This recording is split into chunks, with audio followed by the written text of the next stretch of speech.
अभी आप सुन रहे हैं सुमन मलंगिया एंटरटेनमेंट को। डीजे सुमन मलंगिया मधुबनी।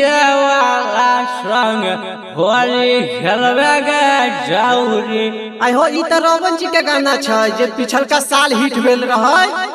अरे बाबू ओकरे गाना बजाओ रे, बड़ा जीवन लगता है। बजरंग बली होली में मुर्गा कैसे चली, बहुत हिट जा रहा है डीजे सुमन मलंगिया।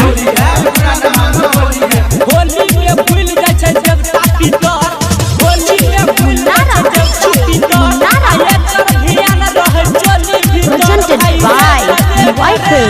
बजरंग बली, बजरंग बली होली में मुर्गा कैसे चली, बजरंग बली, बजरंग बली होली में मुर्गा कैसे चली, होली में मुर्गा कैसे चली, होली में मुर्गा कैसे चली, बजरंग बली, बजरंग बली होली में मुर्गा कैसे चली, बजरंग बली, बजरंग बली होली में मुर्गा कैसे चली।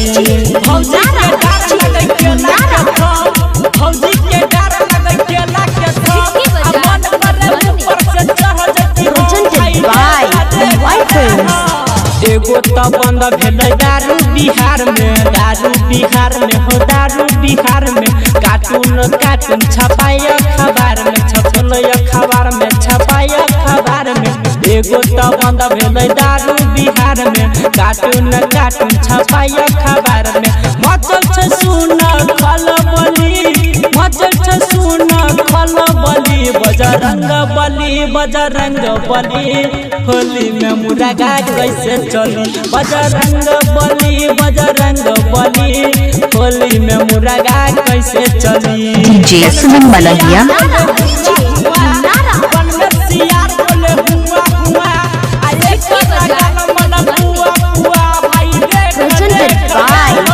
डीजे सुमन मलंगिया मधुबनी। लटे लकड़न हो, लटे लकड़न हो, लटे लकड़न हो, केना पूरा होते मन जवा के मन हो, मन जवा के मन हो, मन दसवा के मन हो। सुनै छियै लगतै लकड़न हो, केना पूरा होते रमन जी के मन हो। लगे बरंग बनबै बाहुबली, लगे बरंग बनबै बाहुबली, बजरंग बली, बजरंग बली होली में मुर्गा कैसे चली, बजरंग बली, बजरंग बली होली में मुर्गा कैसे चली। DJ Suman Malangia Madhubani. Mobile number 88 82 43 23 08 है।